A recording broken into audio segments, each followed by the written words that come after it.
लोणावळ्यामध्ये मुसळधार पाऊस पडतोय। हुडको कॉलनीतील नागरिकांचं मोठं नुकसान झालंय। अनेक घरांमध्ये पुराचं पाणी गेलंय, त्यामुळे फ्रीज, टीव्ही, सोफा, फर्निचर, इतर घरगुती साहित्य याचं मोठ्या प्रमाणात नुकसान झालंय। अनेक कुटुंब अजूनही घरांमध्ये अडकून पडलेली आहेत।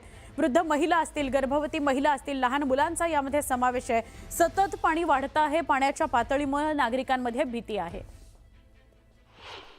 गेल्या 4 दिवसांपासून लोणावळा असेल, पुणे असेल, नाशिक असेल, मुंबई असेल, अशा अनेक ठिकाणी मुसळधार जो आहे ते पावसाची हजेरी पाहायला मिळते। काही ठिकाणी जनजीवन जे आहे ते विस्कळीत झालेलं पाहायला मिळत आहे। मी सध्या उपस्थित आहे लोणावळा येथील हुडको कॉलनी।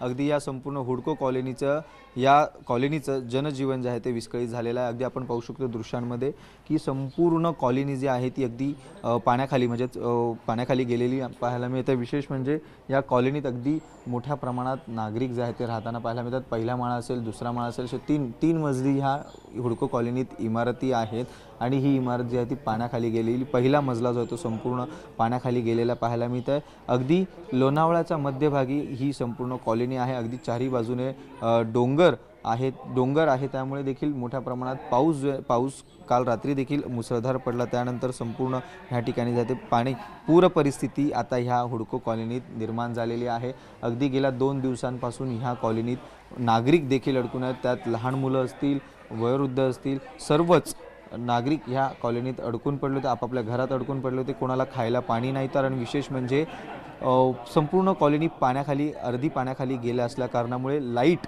जी आहे ती बंद करण्यात आलेली, कारण शॉर्ट सर्किट देखील होण्याचे चान्सेस आहेत। त्यामुळे कुठली दुर्घटना होऊ शकते, म्हणून त्यामुळे सतर्कता बाळगत जी आहे ती लाईट बंद करण्यात आलेली आहे।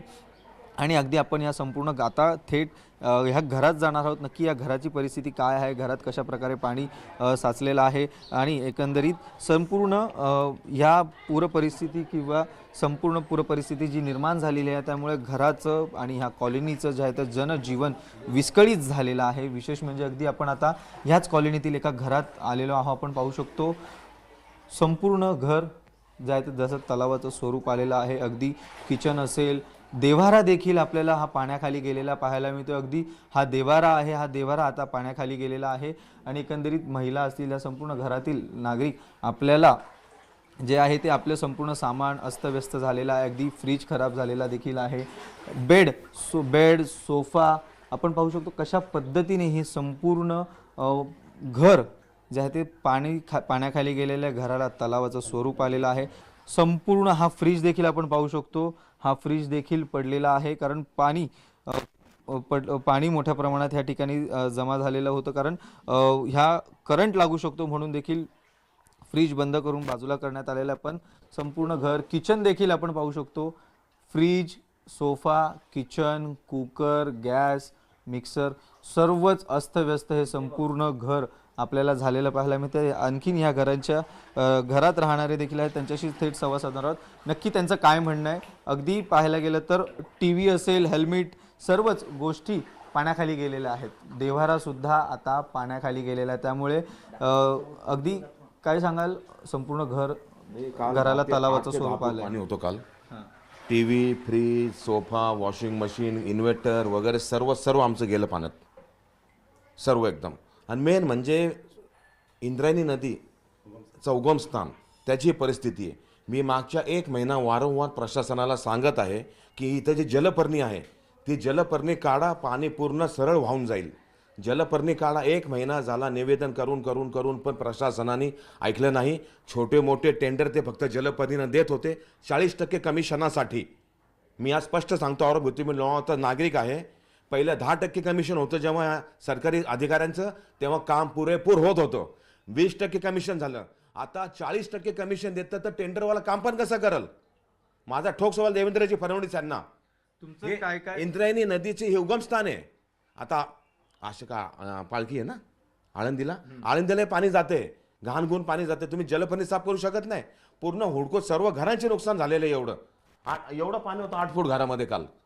काय करू शकतो आपण, काय करू शकतो सांगा तुम्ही। पण संताप जो आहे तो या नागरिकांचा पाहायला मिळतोय। काय नुकसान प्रामुख्याने झालंय आणि कधीपासून पाणी घरात यायला सुरुवात झाली? परवा रात्रीपासून पाणी सुरुवात झाली। 1 फूट होतं, 2 फूट होतं। आम्ही म्हटलं मागच्या वर्षी 270 इंच पाऊस पडला, 1 थेंब पाणी नव्हतं इथं मागच्या वर्षीच। आता फक्त 87 इंच पाणीमध्ये एवढं पाणी कसं साचतंय? मग प्रशासनाचं इंद्रायणीचे साफसफाईचं नियोजन फेल आहे ना एकदम. मागच्या वर्षी 5 महिने पाऊस होता, 5 महिने एक थेंब पाणी साचलं नाही इथं. आम्ही मनसोक्त राहत होतो इथं. बरोबर साहेब, तुम्ही मागच्या वर्षी 5 वर्ष पाणी होतं की नाही? 5 महिने पाणी पूर्ण होतं. मे पासून तर ऑक्टोबरपर्यंत पाणी पडत होतं, तेव्हा कुठं पाणी साचलं नाही इथं. या वर्षी पाणी साचायचं कारण काय? प्रमुख कारण इंद्रायणी नदी साफसफाई झालेली नाही. अजूनही सांगतो मी, इंद्रायणी नदी जोपर्यंत साफसफाई होत नाही तोपर्यंत असं काही होणार नाही. प्रशासन फक्त बघत आहे, काही काम करत नाही. हे माझा ठाम आरोप प्रशासनावरती. एवढं नुकसान भरपाई कोण करून देणार आम्हाला? आज 4-5 लाखाचं नुकसान झालं आमचं. तुम्ही बघता परिस्थिती, आम्ही खोटं तर बोलणार नाही. कालपासून काही मदत नाही. आमचे नगरसेवक वगैरे फोन करतायत, पण एवढं रात्री पॉसिबल पण नाही त्यांना घेऊन येणं. प्रशासनाचं काही काम नाही याच्यामध्ये. आमचे स्थानिक नगरसेवक ते कालपासून फोन करत होते, बाबा आम्ही आणतो, येण्याचा प्रयत्न करतोय, पण एवढं रात्रीत अंधारामध्ये येऊ कसं, काय कसं, ही परिस्थिती लोणावळ्यातली एकंदरीत आहे. लोणावळा आमचं कागदावरती 1 नंबर आहे, मात्र असं लोणावळा 0 आहे. फक्त दाखवेगिरी आहे. तुम्हाला ऐकलं असेल लोणावळा 1 नंबर, लोणावळा 1 नंबर वगैरे काही नाही आहे. हे पैसे देऊन सेटिंग करून नंबर घेतात आपले. मी ठाम आरोप आहे माझा. नक्कीच आपण पाहू शकतो नागरिकांचा संताप आपल्याला संताप व्यक्त करताना पाहायला मिळतात. अगदी आता घरात खाण्यासाठी कुठलंही धान्य नाही किंवा कुठलंही अन्न नाही आहे, त्यामुळे देखील आपण पाहू शकतो येथील घरातली सगळं आणलेलं आहे. त्यांनाच थेट विचारणार नक्की काय काय आणले, काय काय आणले तुम्ही? पोहे आहे, मुरमुरे, फरसाण, बिस्किट, पाणी. नक्कीच आपण पाहू शकतो अगदी कुरमुरे असतील, फरसाण असेल, भेळ असेल, पाणी बॉटल असतील, त्याचबरोबर तेल, अशा वेगवेगळ्या गोष्टी ज्या आहेत त्या खाण्यासाठी घेऊन आलेल्या आहेत. पण कुठलाही पीठ कणिक जे म्हणतो ते आणण्यात आले नाही, कारण कुठेच ह्या संपूर्ण पूरपरिस्थिती निर्माण झाली असल्या कारणामुळे अनेक दुकानं देखील ज्या ती बंद आहेत. त्यामुळे ह्या ठिकाणी ज्या त्या आणण्यास अशक्य आहे. त्यामुळे थेट कणिक पीठ हे न आणता तर बिस्किट म्हणजे सुखा खाऊ जो आहे तो आणण्यात येणार आहे. आणखीन काय नक्की कालपासून संपूर्ण परिस्थिती जी आहे पूरपरिस्थिती निर्माण झाली या कॉलनीत? काल साधारणतः ते 9:30-10 वाजता मला फोन आला की असं पाणी भरतं स्टेप बाय स्टेप. 1 फूट पाणी वाढलं, 2 फूट वाढलं, वाढता अचानक डॅमचा फ्लो वाढला. त्याच्यामुळे ते पाणी खूपच वाढलं. अक्षरशः 8-10 फूट वाढलं पाणी. हे घरात म्हणजे मी तर बाहेर होतो, मी NDRF टीम आली, हे त्यांनी खूप प्रयत्न केले काढायचे, पण शेवटी त्यांच्या पण कुठे ना कुठे पर्याय शेवटी आहेत. रात्री 8 वाजल्यानंतर त्यांनी पण त्यांचं काम बंद केलं. NDRFनी कदाचित आता करतील. पण इकडं आतमध्ये दिवसभरामध्ये त्यांना फूड पॅकेज, पाणी बॉटल वगैरे खूप म्हणजे आलेच नाही इकडं. वयस्कर लोक, त्यांना औषधं, काही लोकांना काय म्हणजे काही नाही. इकडे सगळे लोक अंधार आहे. ज्यांच्याकडे 2nd फ्लोअर आहे ते ठीक आहे, 1st फ्लोअरवाले बिचारे त्यांना त्रासच आहे. हे बघा नाही, आमच्या घरी बघा नाही, सगळं 2nd अख्खा दिवस त्यांनी वरतीच काढला, रात्र काढली. आता पाणी उतरलं की आम्ही त्यांना बघायला आलो काय परिस्थिती आहे. माझी आई, माझे भाऊ, त्यांना बघायला आलो परिस्थिती काय आहे ॲक्च्युली. आम्ही बघा जीव धोक्यात घालून तुमच्याबरोबर आलो आहे आम्ही. काय परिस्थिती, काय नाही आहे. काल रात्री 9 वाजेपर्यंत मी इकडेच होतो.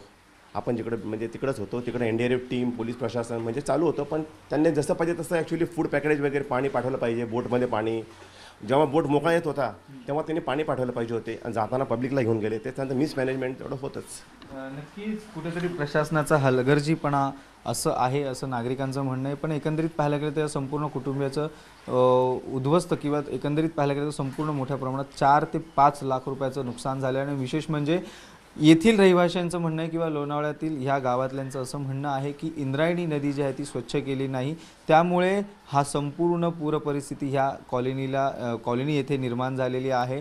अगदी काल रात्री 9 ते 8 फूट इतकं पाणी होतं. आज पावसाने जरी तुर्तास विश्रांती घेतली जी आहे ती विश्रांती घेतली आहे, त्यामुळे देखील पाणी जे आहे तो ओसरण्यास मदत आहे. पण अद्याप